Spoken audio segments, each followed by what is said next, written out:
pra diferenciar, que Deus criou a diferença. Oi gente, tudo bem? Eu sou Renata, PCNP de Educação Especial da Diretoria de Ensino de Birigui. Hoje eu estou aqui para apresentar a pauta do ATPC, que acontecerá entre 30/6 e 9/7. O público-alvo dessa formação são os professores de sala de aula regular das escolas jurisdicionadas da Diretoria de Ensino da região de Birigui. E também nós propomos que os professores de sala de recurso e sala de itinerância estejam auxiliando, orientando, prestando apoio aos professores da sala regular no momento dessa formação e da atividade que será proposta. Bom, a pauta dessa semana, ela fala de um assunto que é muito importante e que alguns professores encontram muita dificuldade na hora do desenvolvimento desse trabalho. Ela vai falar sobre a adaptação curricular na educação especial e inclusiva. A pauta, ela propõe que vocês, professores de todas as disciplinas, venham a refletir sobre a importância de adaptar e flexibilizar os conteúdos e temas que são ensinados em sala de aula regular aos alunos com necessidades especiais. Ela propõe também que vocês venham a refletir a respeito dos aspectos que constituem os critérios para a consolidação das adaptações curriculares. Então, o período da ATPC, ele será dividido em duas partes, 2 semanas. A primeira, 2 ATPCs de 1h30, de 30/6 a 2/7. A segunda, 3 ATPCs, 2h15, de 7/7 a 9/7. Está dividido por áreas: ciências humanas de 30/6 e 7/7, linguagens 1 e 8/7, ciências da natureza e matemática 2 e 9/7.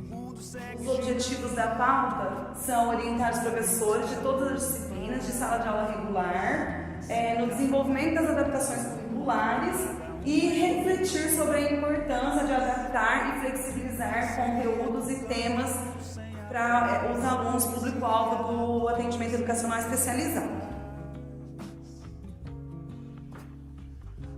Então vamos lá. Vamos entender um pouquinho o que são adaptações curriculares. Eu tenho certeza que muitos se perguntam, mas o que é de fato adaptação curricular?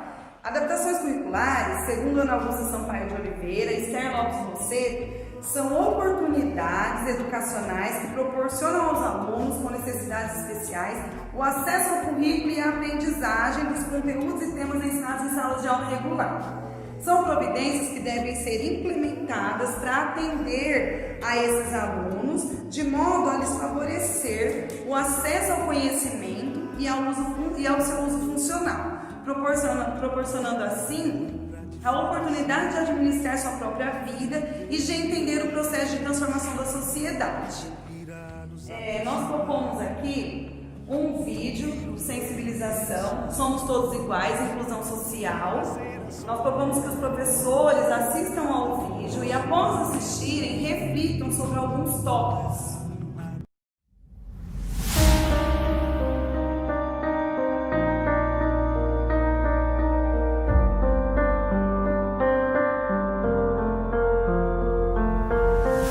Já pensou se você tivesse que fechar os olhos? O que você enxergaria? Já imaginou se precisasse ficar calado? O que diria? E se não pudesse andar? Aonde iria?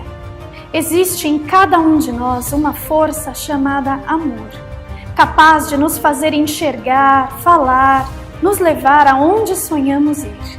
Basta querer, basta escolher. Somos únicos, cada um de nós, e como tal, dotados de nossas particularidades, limitações, dons, necessidades, sonhos, medos. Somos iguais, você, eu, diferentemente iguais. Sem bullying, sem preconceito, sem racismo, sem essas coisas. Todo mundo tem que entender que todo mundo é igual, ninguém é diferente, nunca vai ser.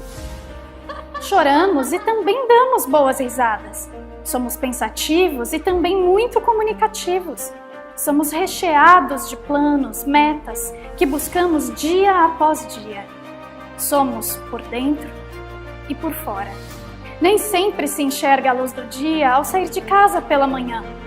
Mas o vento que toca seu rosto e brinca com seus cabelos, é incrível. Existe sempre um modo melhor de enxergar a vida. Se você ainda não enxergou, é porque não fechou os olhos. Experimente.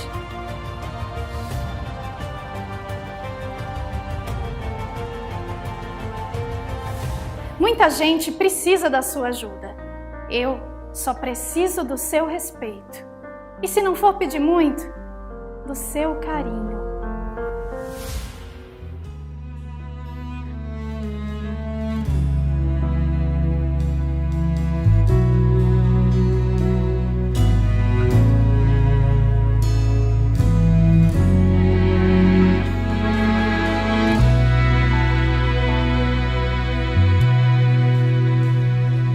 Don't think that a drop of tea makes the world stop spinning around. Not even the sharpest skin can be louder than a beat of a heart. If sorrow is all you know, let me tell you a secret, my friend. A smile on your face decreases your pain. Life is now, make the best of today. A deficiência não nos faz diferentes, somos todos iguais. We are creatures of God.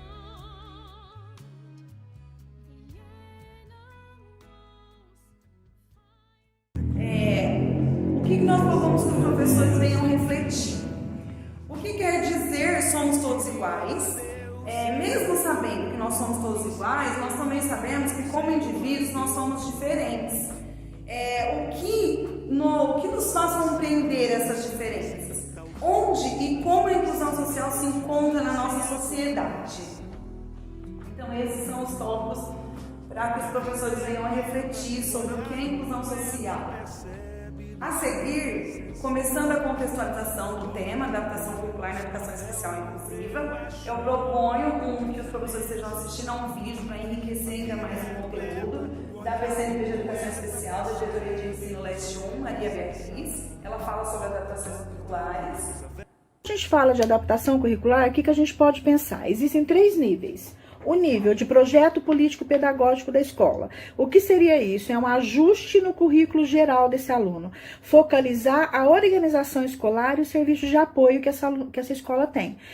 Na sala de aula, tá? Realizada pelo professor da sala comum, na programação do desenvolvimento das atividades e individual, com base no currículo oficial, de acordo com a necessidade de cada aluno.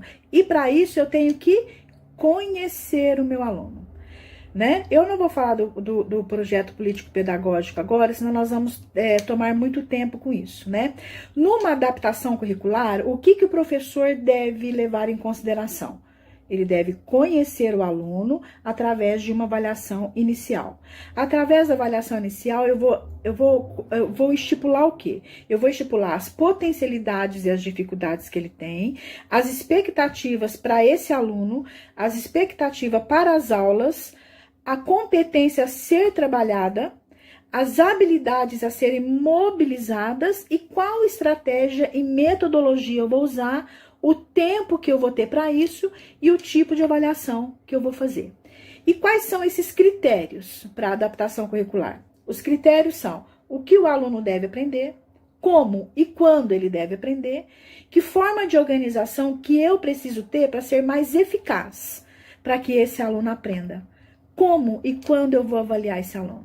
Tá? Então, as adaptações de acessibilidade ao currículo, elas têm 2 formas de serem vistas. São adaptações significativas e adaptações não significativas. Logicamente que isso difere de um público de outro, tá? Quando eu falo em adaptações significativas, são aquelas de grande porte, aonde o professor pode estar movimentando os conteúdos, os objetivos e os critérios de avaliação, ou seja, fazendo recorte das habilidades, né? Quando a adaptação não é significativa, o professor ele deixa os mesmos conteúdos, as mesmas expectativas e as mesmas habilidades e competências e ele adequa apenas atividades na forma de passo a passo, de que o aluno consiga realizar, tá? Existe uma diferença muito grande em adaptação e atividades diversificadas. Nas adaptações, elas exigem um planejamento e critérios antes de serem realizadas as adaptações. E a adaptação curricular deve partir do currículo, as expectativas de aprendizagem, das habilidades e competências previstas para os alunos. O que são atividades diversificadas? Nem sempre parte de olhar do currículo, muitas vezes sem contexto algum, aleatórias, não é significativa e diferentes dos temas e conteúdos tratados em sala de aula, tá? O que não é uma adaptação curricular. Então, quais são os elementos básicos da adaptação? Objetivo, conteúdo, metodologia, atividades e o tempo para isso. Objetivos. Quais são os objetivos? Definição de critérios para aquele aluno. ênfase na capacidade, na potencialidade, recorte das habilidades, ou seja, básico e essenciais, em detrimento dos secundários e menos relevantes, tá?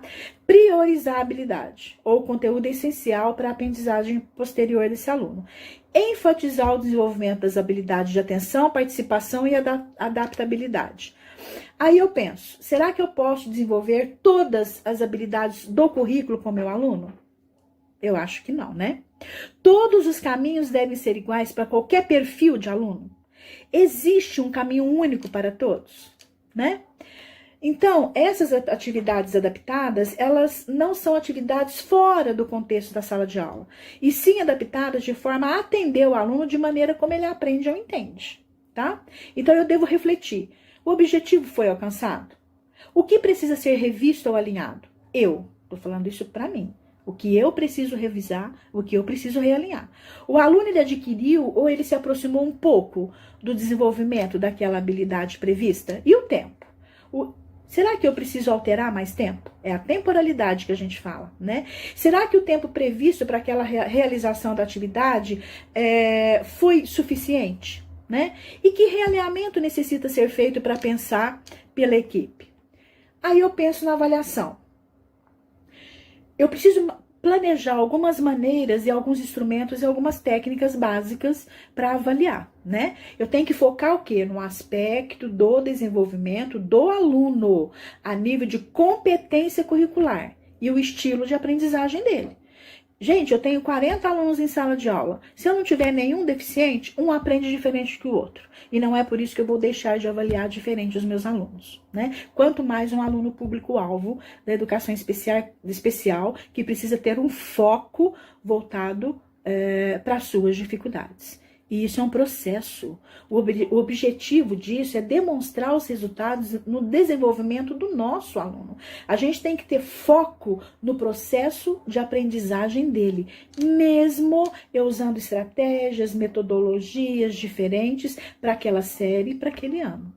Tá? Então, eu preciso de alguma coisa também que me favoreça as condições dessa aprendizagem, né? Eu preciso ter interação com esse aluno, eu preciso ter um vínculo, eu preciso ter uma afetividade, eu preciso organizar minha sala de aula, né? E eu preciso ter um ambiente na escola, na minha sala de aula, colaborativo e manter uma certa rotina, com assuntos interessantes, respeito ao ritmo de todo mundo e um cotidiano significativo. Será que isso é só para o aluno de educação especial? Que eu penso em tudo isso? Não, eu penso em tudo isso para todos, né? Porque o professor, ele é o facilitador, ele é o incentivador, ele é o mediador dessa aprendizagem. Ele cria oportunidade de aprendizagem, né? E interação de escola e família e participação efetiva em sala de aula é muito importante, né? Então, quais são as premissas para isso? Conhecer o aluno, não sua limitação, mas sua capacidade. E todos eles têm. Professor, ele é o sujeito mais apropriado para isso, para configurar essa adaptação, porque ele possui propriedade da sua disciplina, né? Concepção de currículo, foco na competência, habilidade e nas expectativas de aprendizagem para esse aluno, tá? Então, ela deve ser pensada sobre situações de aprendizagem que estão sendo desenvolvidas com a sala de aula, né? Bom, a expectativa para a adaptação curricular é a proposição de um recorte, né? Não é que o aluno chegue ao final das atividades com todas as expectativas atendidas, como os demais alunos. Não, isso não vai existir. Mas aquelas possíveis, delimitadas pelo professor. Por isso que eu sempre falo, professor, baixa a sua ansiedade, tá? Faça o que o aluno te mostre que ele é capaz de fazer. Não faça com o aluno só elencando as dificuldades, porque você não vai ter objetivo com isso. Se você elencar as potencialidades e o que ele é capaz de fazer, você vai ter surpresas, né? Então, você também precisa ter uma simplificação de atividades de metas e os registros. Então, agora nós vamos entender quais são os 4 levantamentos fundamentais para a efetivação de uma adaptação curricular. Então, vamos lá. De acordo com as potencialidades e dificuldades do aluno, lembrando que o professor deve sempre focar nas potencialidades e não nas dificuldades. Primeira coisa, o professor ele precisa pensar dentro da sua disciplina quais são os conteúdos que o aluno com necessidades especiais deve aprender. Deve traçar, ou seja, determinar objetivos de aprendizagem ao seu aluno. O professor precisa planejar, traçar estratégias, organizar os conteúdos e objetivos de forma que o seu aluno venha atingir um resultado positivo ao final do processo de aprendizagem. Ele precisa saber também como e quando ele deve avaliar esse aluno.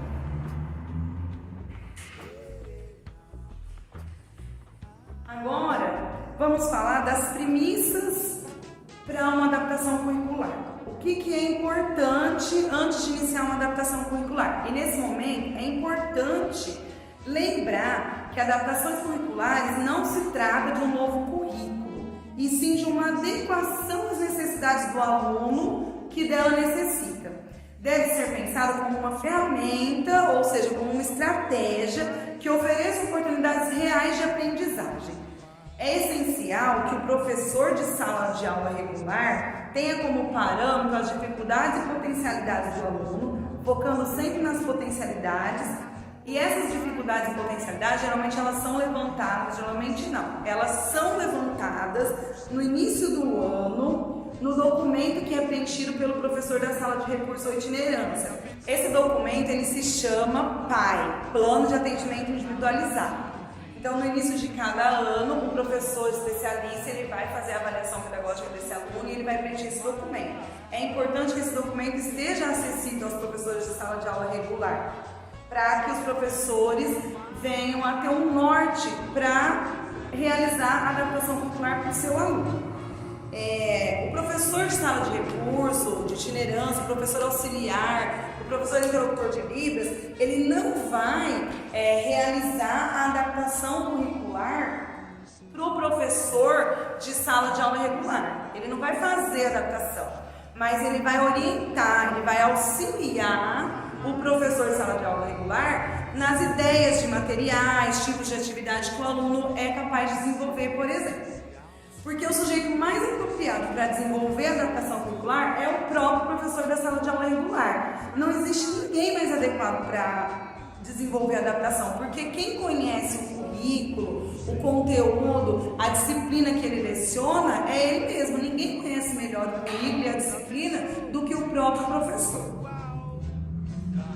O professor, ele precisa ter alguns requisitos, né? Ele requer ter alguns requisitos para desenvolver. Então, o que é requerido do professor? O que o professor precisa ter? O que ele precisa focar para ele desenvolver uma adaptação curricular? Então, primeiro requisito do professor, que ele tenha domínio do conteúdo. Ele tem que dominar o conteúdo que ele leciona. Segundo, ele precisa compreender, né, quais são as habilidades do aluno com necessidades especiais. E aí sim ele vai conseguir produzir a adaptações de pequeno, médio e grande porte que proporcionem o desenvolvimento e evolução do seu aluno. Ou seja, ele vai proporcionar uma aprendizagem significativa para esse aluno. E aí vocês me perguntam, o que são adaptações curriculares de pequeno, médio e grande porte? Existem dois tipos de adaptações curriculares, dois tipos de adaptações de acesso ao currículo, as adaptações não significativas e as adaptações significativas. O que são adaptações não significativas? São aquelas em que eu não preciso tirar ou substituir conteúdos ou habilidades, e nem competências. Eu preciso apenas adaptar atividades, ou seja, eu vou precisar adaptar apenas o modo de eu ensinar o conteúdo para o meu aluno. E as adaptações significativas são aquelas em que o professor ele precisa tirar, substituir ou acrescentar objetivos, conteúdos e critérios de avaliação.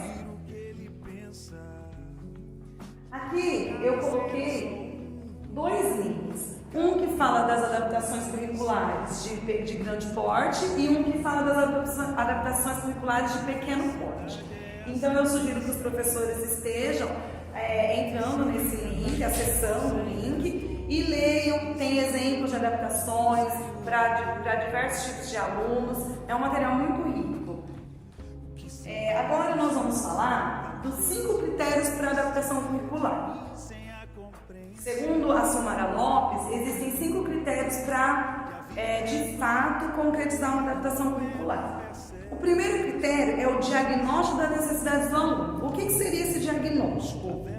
O professor, ele precisa, de acordo com as informações contidas no plano de atendimento individualizado, o PAI, que eu já mencionei anteriormente, ele precisa realizar. Como todo início de ano, a gente realiza um levantamento prévio dos conhecimentos do aluno, certo? Então, o professor ele precisa realizar um levantamento dentro da sua disciplina do que esse aluno já sabe e o que ele ainda não sabe. Quais são as dificuldades e potencialidades desse aluno no âmbito geral, ou seja, dentro e fora da escola? O segundo ponto é a avaliação diagnóstica. O professor, da mesma forma, com o aluno de necessidades especiais, ele precisa fazer um levantamento prévio dos conhecimentos desse aluno, determinar o tema ou o conteúdo, ele precisa diagnosticar quais serão os conteúdos necessários para esse aluno. Os objetivos, o professor precisa traçar objetivos de aprendizagem para esse aluno. De acordo com as dificuldades e potencialidades dele, o professor vai determinar, vai diagnosticar o que ele sabe fazer dentro da sua disciplina, o que ele ainda não sabe, e aí o professor vai traçar objetivos de aprendizagem para ele. O professor ele vai, depois de definir esses objetivos, tanto o professor de sala de aula regular, quanto o professor de sala de recurso ou itinerância, professor de atendimento educacional especializado, ele precisa fazer o quê? Estabelecer a chamada zona de desenvolvimento proximal. O que seria essa zona de desenvolvimento proximal? É o cuidado que o professor tem que ter em conhecer a série de informações que o seu aluno possui. A potencialidade de aprender, mas ainda não completou o processo de aprendizagem. Os conhecimentos que o aluno ainda não adquiriu, mas que ele está em vias de adquirir. E agora nós vamos olhar para o currículo, é o terceiro critério, um olhar para o currículo. O professor de sala regular, ele precisa olhar para o seu currículo, para o currículo da sua disciplina e pensar qual vai ser a melhor forma de adaptar as competências, habilidades, conteúdos e atividades previstas para determinada turma, de modo que o aluno com necessidades especiais também venha a se desenvolver. Qual vai ser a melhor forma de adaptar isso? O que eu vou ensinar para a minha turma, de acordo com aquilo que eu vou estar passando, ensinando para a minha turma? Qual é a melhor forma de eu ensinar o meu aluno com necessidades especiais para que ele também se desenvolva dentro do objetivo proposto a ele? E após isso, vem a preparação para a adaptação curricular. Eu vou frisar algo aqui nessa preparação para a adaptação curricular que é muito importante. A parceria entre o professor da sala de aula regular e o professor do atendimento educacional especializado é de extrema importância. Os professores eles têm que dialogar, eles têm que conversar. Porque se não existir uma conversa, um diálogo entre esses professores, fica difícil. Como eu já disse, o professor de sala de recurso itinerante, ele não vai fazer adaptação curricular para o professor de sala regular, mas ele precisa passar as devidas orientações, as evoluções que o aluno está fazendo dentro da sala de recurso, o que o aluno já está sendo capaz de fazer, quais as habilidades que ele está desenvolvendo, para que o professor de sala de aula regular tenha um norte. O professor da sala de recurso, ele vai dar ideias de materiais que o professor da sala regular pode estar utilizando, tipos de atividades que ele pode desenvolver com o aluno. Então, eles precisam sim conversar. É importante que tenha um tempo, talvez no ATPC, que esse professor da sala de recurso ou de dança esteja conversando com os professores de sala de aula regular para estar orientando eles em relação a este aluno. E agora nós vamos então para a preparação da adaptação curricular. O professor ele precisará pensar quais serão as sequências de aprendizagem que ele irá aplicar para esse aluno com necessidades especiais. Quais as sequências de atividades que ele vai precisar aplicar para que esse aluno se desenvolva? Ele vai precisar definir quais serão as estratégias, as metodologias e sequências didáticas que ele vai utilizar para auxiliar esse aluno, auxiliar o aprendizado desse aluno. E também ele precisa pensar na temporalização. Ele precisa definir um período para que o aluno desenvolva a atividade, porque o aluno de necessidades especiais ele precisa de um período maior. De repente, o que uma turma desenvolve em 2 aulas, o aluno com necessidades especiais ele vai desenvolver em 4 aulas. Então, o professor ele sempre precisa estar revendo esse período. Ele precisa estar pensando. Se o aluno fez em menos tempo, ele atingiu aquele objetivo, então o professor da próxima atividade vai diminuir o tempo. Se ele demorou mais, o professor vai aumentar. Então, o professor tem que sempre estar dosando e pensando nesse tópico aí, né? Nesse requisito, né? Temporalização do aluno. E agora nós vamos para a aplicação da adaptação curricular. Essa aplicação nada mais é que a observação do aluno. É importante que o professor, ao estar aplicando a adaptação curricular, ele esteja observando o aluno, observando como que o aluno está se desenvolvendo, se ele está conseguindo, se ele está precisando de orientação, de ajuda.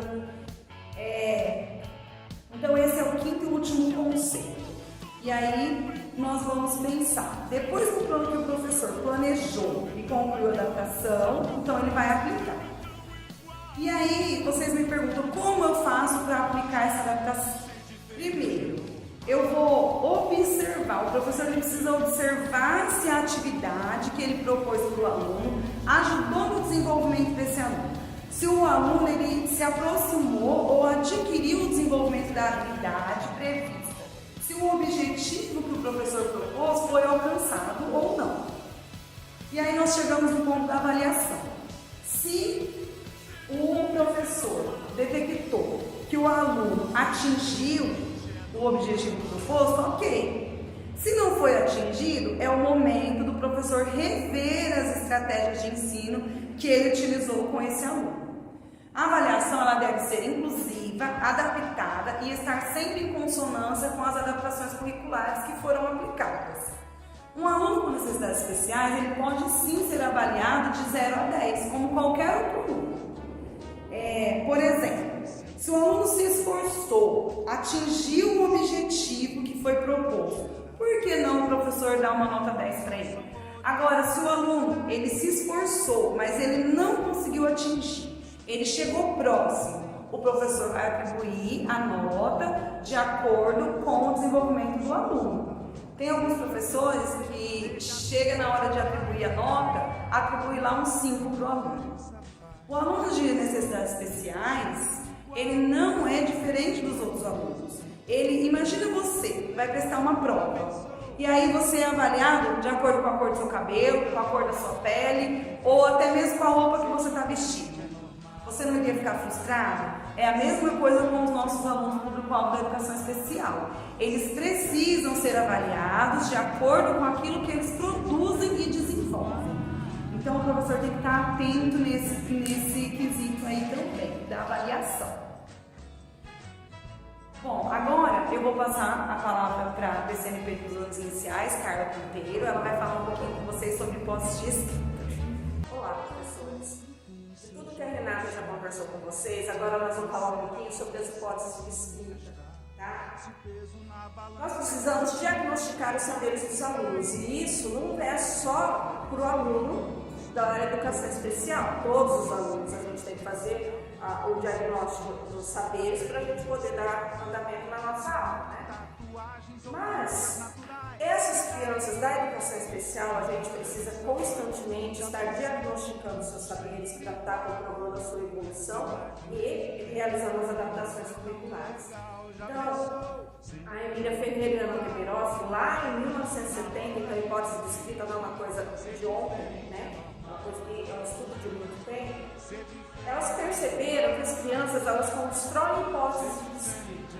Quando a gente coloca a criança, independentemente dela ter alguma necessidade especial ou não, quando as pessoas são colocadas em situações de escrita e em situações de leitura no meio em que ela vive, ela constrói essas hipóteses de escrita. Elas têm que resolver problemas para poder estar escrevendo e realizando as suas atividades, tá? Nessas tentativas, elas perceberam que as crianças elaboram teorias explicativas, que é o que a gente chama de hipótese de escrita. Então, nós temos a pré-silábica, a silábica sem valor sonoro convencional, a silábica com valor sonoro convencional, a silábica alfabética e a alfabética.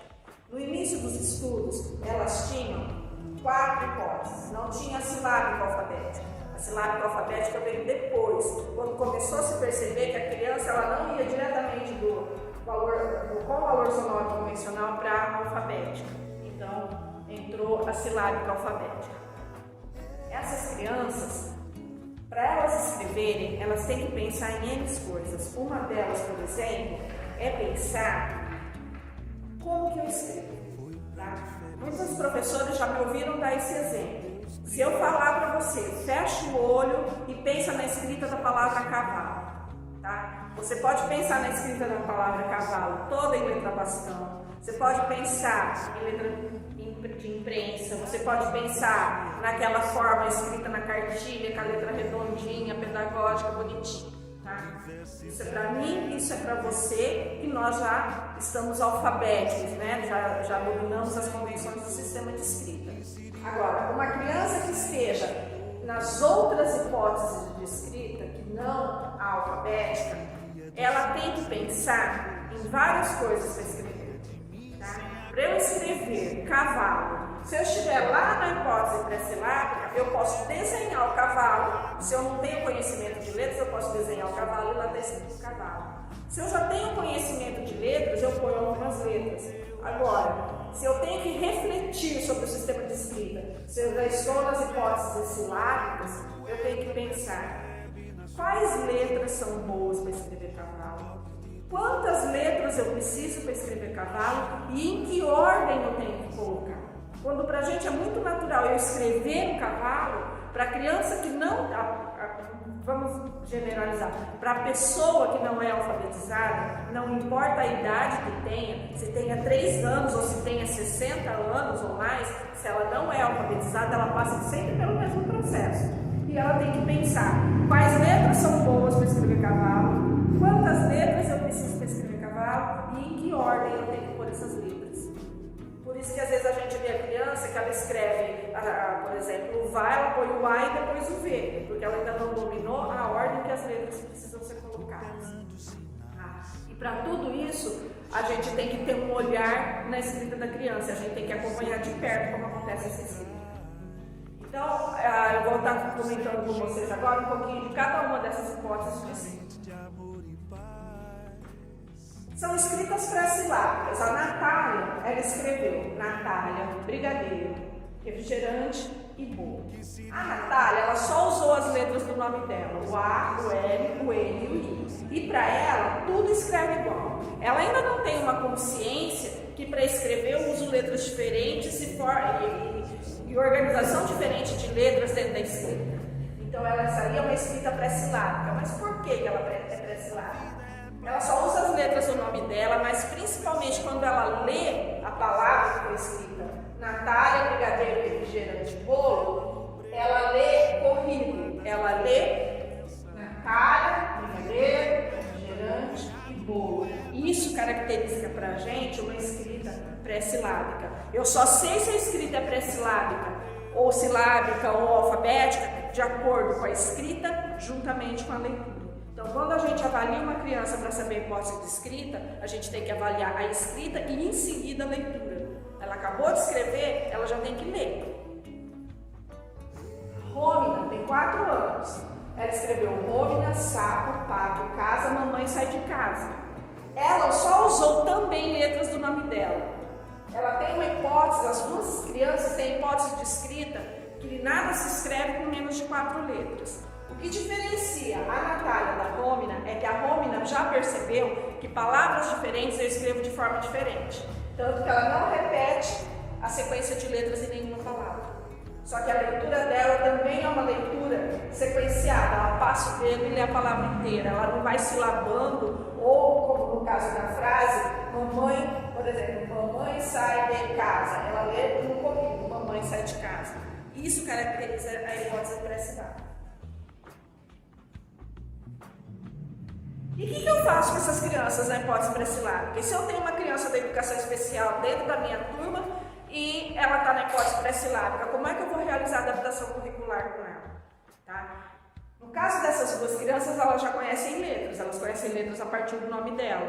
Eu tenho que ampliar o repertório de letras que essa criança conhece. Então eu tenho que ampliar o repertório através do nome da turma, nome dos colegas, com crachá, com alfabeto móvel, que são as letras móveis, agrupamentos produtivos quando possível, muita leitura, ler muito para esse aluno, organizar listas de palavras com o mesmo tema. Então, dentro da disciplina que eu estou trabalhando, eu posso organizar palavras dentro daquele tema. Se eu estou trabalhando em ciências, se eu estou trabalhando com o tema água, eu posso organizar uma lista de mesmo campo semântico sobre o tema água. Organizar as listas, contato direto com material escrito, jornal, revista, folder, panfleto, cartazes, livros, jogos, rótulos, embalagens, muito contato com material escrito. Observação e participação em atividade de leitura e escrita, não é porque ele não dá conta que ele vai ficar no cantinho, a gente tem que estar chamando ele para ele estar colocando as hipóteses dele sobre o tema que a gente está discutindo. Leitura de texto de memória. No caso aqui, a gente cita aqueles que são específicos da alfabetização, as pardentes, as cantigas e os poemas. Mas o que eu posso estar trabalhando dentro da minha aula, dentro da minha disciplina? Uma música que fale do tema, eu posso pegar o refrão da música que fale de repente de um tema que eu estou trabalhando dentro da minha disciplina. Eu posso pegar só o refrão daquela música, é um texto que ele vai saber decor, que vai dar para a gente estar trabalhando isso. E agora nós temos as crianças silábica com e sem valor sonoro. A Thalita tem 7 anos e ela escreveu brigadeiro, pipoca, suco e bis. Tá? Ela é uma criança silábica sem valor sonoro. Ela escreveu brigadeiro e ela representou para bri, ela representou o E, para H ela representou o A, para D ela representou o B e para Arô ela representou o E. E quando foi solicitado que ela lesse, ela leu brigadeiro, pipoca, pipoca, suco, bis. Bis é uma monossílaba, então é natural que ela leia assim. Mas as outras vão pensar, ela silabou, tá? Então ela tem uma escrita silábica, ela já sabe que para cada fonema, para cada sílaba, para cada pauta sonora, ela vai colocar uma letra. Tem um som, ela coloca uma letra, tá? Então ela tem uma hipótese silábica sem valor sonoro. Por quê? Ela representa uma letra para a sílaba, mas essa letra não é correspondente à pauta sonora. Tá? Então cada letra ou símbolo corresponde a uma sílaba falada, mas o que escreve ainda não tem correspondência com o som daquela sílaba. Por isso que ela é uma criança silábica sem valor sonoro. O Jeremias tem 6 anos e ele escreveu jabuticaba, ameixa, caqui e adoro comer caqui. Ele colocou uma letra para cada sílaba e letra com pauta sonora. Ele colocou, na maioria das vezes aqui, ele colocou as consoantes, tá? Então, jabuticaba. Uma letra para cada sílaba. Ameixa, caqui, adoro comer caqui. Uma letra para cada pauta sonora. Então, essa criança, Jeremias, ele é um silábico com valor sonoro. Porque quando ele escreve, ele já representa o som da sílaba, o som do fonema, com uma letra com valor sonoro daquela pauta falada. Então, é um silábico com valor sonoro. Cada letra corresponde a uma pauta sonora. Quando o aluno passa dessa hipótese para essa, que ele já começa a colocar correspondência sonora, já se torna mais fácil da gente trabalhar com a criança, certo? Na pauta do nosso ATPC, a atividade que vocês vão desenvolver, o aluno, a avaliação pedagógica desse aluno, ele está nessa hipótese de escrita aqui, uma pauta silábica sem valor sonoro, tá? Então, vamos pensar um pouquinho. Que tipo de atividade a gente desenvolve? Tá? Eu vou falar de mais uma hipótese de escrita e aí na sequência a gente vai falar quais são as atividades que são boas para essas hipóteses. Uma criança silábica alfabética, tá? Essa menina, Kelly, de 6 anos, ela escreveu brigadeiro, refrigerante, pipoca, bolo, bis, o bolo estava gostoso. Essa criança está silábica alfabética, aos 6 anos de idade.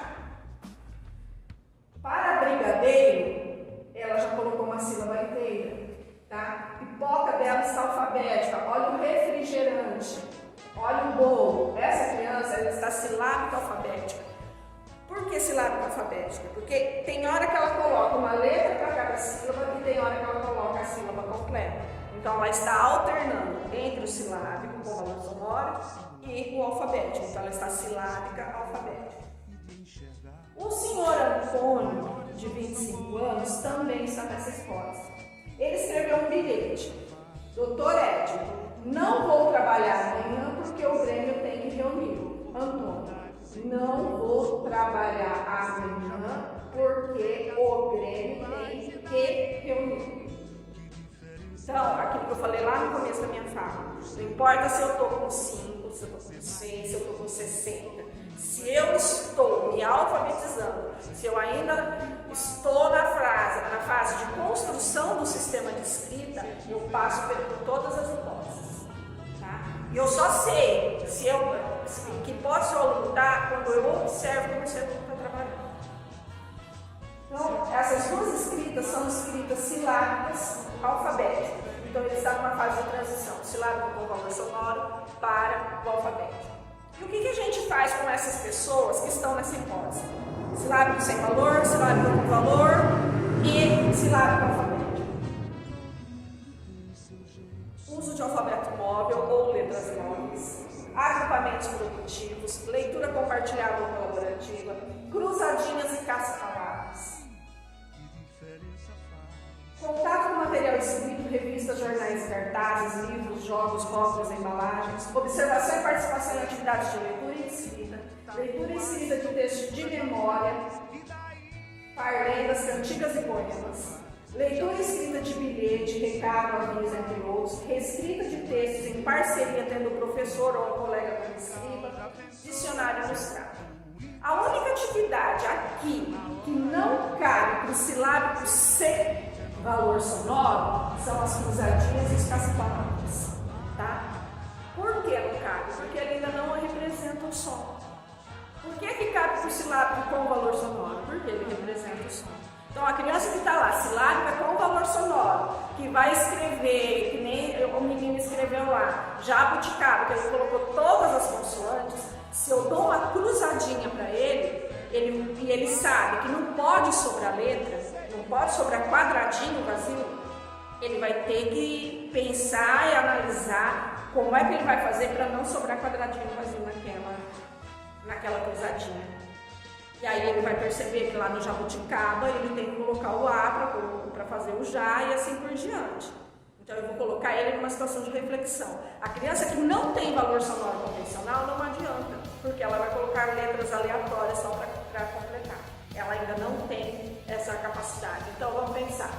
Hoje vocês vão ter que pensar numa adaptação curricular para uma criança com necessidades especiais, e essa criança, esse aluno de vocês, ele está na hipótese silábica sem valor sonoro. Então, tudo isso são boas questões para ser colocado para o aluno, menos cruzadinha e caça-palavra, certo? Alfabeto móvel, são letras móveis. Mas nós estamos numa situação de distância, como é que eu mando um alfabeto móvel? Eu mando as letrinhas para serem recortadas e coladas na atividade que eu vou estar desenvolvendo. Essas são sugestões de atividade com essas possibilidades, certo? E a escrita alfabética? Se eu tenho um menino na minha sala que faz parte da educação especial, mas ele já está alfabético, ele já sabe ler e escrever, tá? Olha o Pedro. Mãe, fui à feira e volto logo, um beijo, Pedro. E o Rodrigo? O Rodrigo escreveu a Lenda do Diamante. A Lenda do Diamante. Existia um casal que morava na beira do rio. O homem se chamava Itabijá e a mulher se chamava Potiga. O marido ia sair para a guerra. Passou-se muitos dias e Potiga ficou com saudades. Os índios avisaram a Potiga que Itabijá tinha morrido e ela chorou muito. E Deus, que era o sol, fez as lágrimas de Potiga virarem diamantes. Rodrigo. Quando eu olho para esse texto, e às vezes a gente se depara com muitos textos escritos dessa maneira, principalmente no 6º ano, 7º ano, né? A gente olha, a sensação que a gente tem é que é um texto muito ruim. É um texto feio, mas não é um texto ruim. Eu li um texto para vocês e a gente pode atestar a qualidade do material escrito. O enredo está bom. Quais são os problemas desse texto? Nós temos aqui nesse texto problemas ortográficos, problemas de segmentação, se chamava, tá junto, aqui, muitos dias com saudades. Então, nesse momento, o que eu tenho que fazer com o meu aluno? Eu tenho que trabalhar os aspectos ortográficos, os aspectos de segmentação do texto. Tá? Se eu tenho um aluno assim, eu já posso pedir que ele produza texto. Mas eu vou ter que ter todo um olhar diferenciado da forma como ele escreveu esse texto. E o que é muito importante? O aluno que não está alfabetizado, que não se encontra na hipótese de escrita alfabética, que já domina a produção de um bilhete, de um texto, de frases, é muito importante que esse aluno faça os seus registros com letra bastante.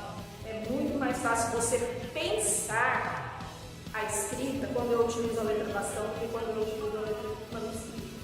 A mesma coisa esse menino. Esse menino, ele está com 7 anos produzindo texto. Se eu tiver um menino com 12, com 13, com 15, produzindo texto com essa letra, ele tem que ter a garantia que ele vai continuar produzindo com essa letra. E aí eu tenho que trabalhar com o traçado da letra. Que aí o professor da itinerância, o professor da sala de recursos, pode estar fazendo todo esse trabalho com a caligrafia, com o trabalho no traçado da letra. Mas é importante que ele registre de maneira que ele se sinta confortável e confiante para poder escrever. Certo? Então, pensando hoje na atividade que vocês vão ter que fazer, pensem em atividades onde ele tenha que, por exemplo, estar colocando letras para uma determinada situação. Você pode dar figuras para ele estar escrevendo o nome, registrando com lápis ou até colando as letrinhas. Certo? Pensem em atividades em que o aluno possa estar refletindo sobre a escrita. Bom, pessoal, agora que vocês já conheceram como analisar, conheceram as análises de hipótese de reescrita e como trabalhar um pouco com esse aluno, nós vamos então ver um estudo de caso. Eu trouxe para vocês um estudo de caso de um aluno com síndrome de Down chamado Igor. Esse é um relato de uma professora.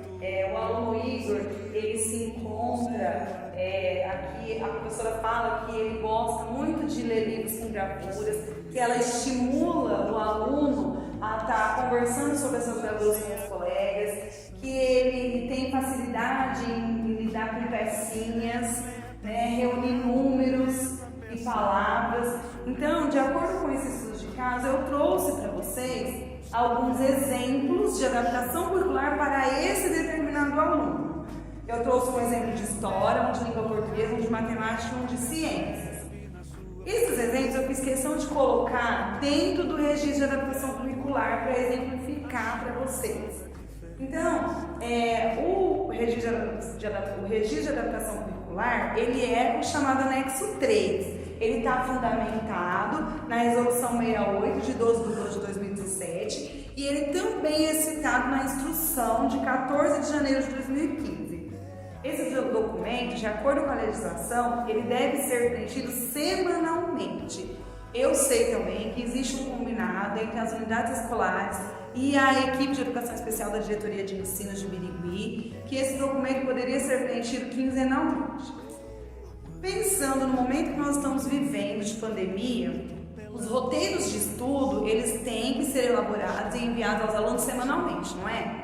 Então, nós vamos manter isso. As adaptações curriculares também serão feitas semanalmente. O professor de sala de aula regular, nesse momento, ele vai precisar preencher o anexo 3? Não. Ele já faz um roteiro de atividades. Então, aquele roteiro que ele fez, ele desenvolveu para a turma dele, no geral, ele vai pegar esse roteiro e ele vai adaptar para o aluno com necessidades especiais e vai enviar para esse aluno. Então, ele não vai preencher o anexo 3 nesse momento.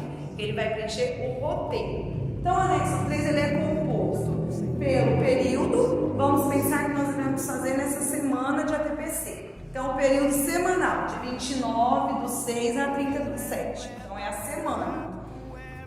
O nome do aluno, a data de nascimento. Nesse momento, na atividade, vocês não precisarão colocar a data de nascimento.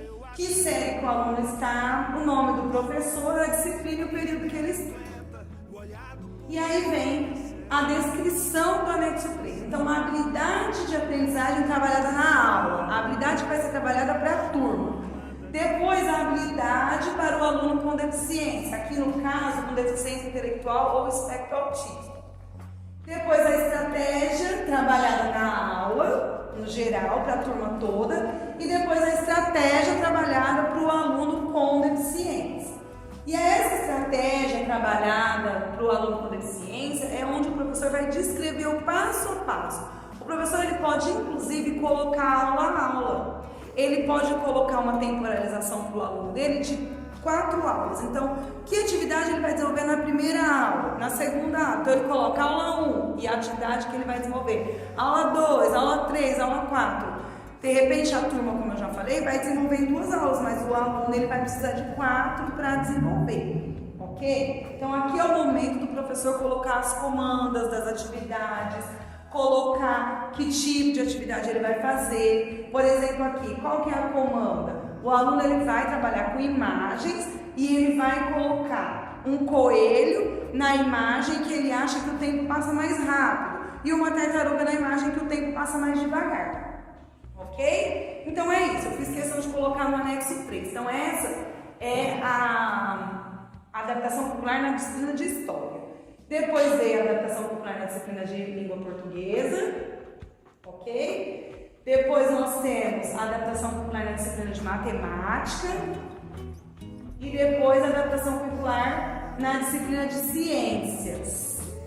Vou passar rapidinho, tá? Os professores depois devem estar olhando e analisando esses exemplos. São exemplos de acordo com o aluno do caso estudado. E agora eu trouxe mais 2 exemplos de adaptações curriculares aleatórias, que geralmente esse tipo de atividade, elas são utilizadas para alunos com deficiência intelectual interna. E aí eu trouxe uma na disciplina de Geografia e uma na disciplina de Biologia. Então, a adaptação curricular na disciplina de Geografia, o caderno do aluno do 8º ano. E depois aí tem alguns exemplos de atividades que podem ser utilizadas para esses alunos. E depois um vídeo sobre adaptação curricular em Biologia, do PCNP de Biologia da Diretoria de Ensino de Sorocaba. Então o link está aqui para vocês acessarem e assistirem ao vídeo e terem noção de como ele fez a adaptação para esse aluno. É um aluno de 2ª série de ensino médio. Agora vem algumas sugestões.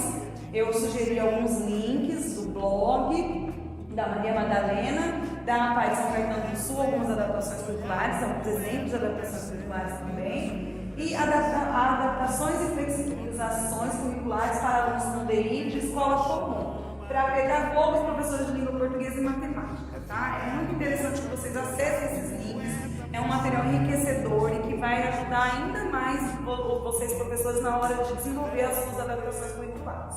Bom, pessoal, então chegando ao final da primeira parte da nossa formação, né, nós vamos propor uma atividade de reflexão para vocês, professores. Tanto professores de sala de aula regular, como os professores do atendimento educacional especializado. É para todos. Então, que todos os professores venham, após o estudo de todo o material, que vocês venham a responder, a relatar, na verdade, o que vocês entendem por sermos todos iguais, o que vocês entendem por inclusão social, ok? E após a reflexão, eu proponho, né, para fechar a nossa primeira semana de APPC, que vocês estejam assistindo, para quem ainda não assistiu, ao vídeo que eu gravei com orientações sobre o tema da adaptação curricular, para enriquecer ainda mais o conteúdo de vocês, o conhecimento, e para ajudar na formação com o tema adaptação curricular e inclusão na educação especial e inclusiva. É isso, meu muito obrigada a todos juntos por uma educação inclusiva. Fiquem com Deus e bons estudos. Todo mundo tem seu jeito singular de ser feliz, de viver e de enxergar. Se os olhos são maiores ou são orientais, e daí? Que diferença faz? Todo mundo tem que ser especial em oportunidades, em direitos, coisa e tal. Seja branco, preto, verde, azul ou lilás, e daí?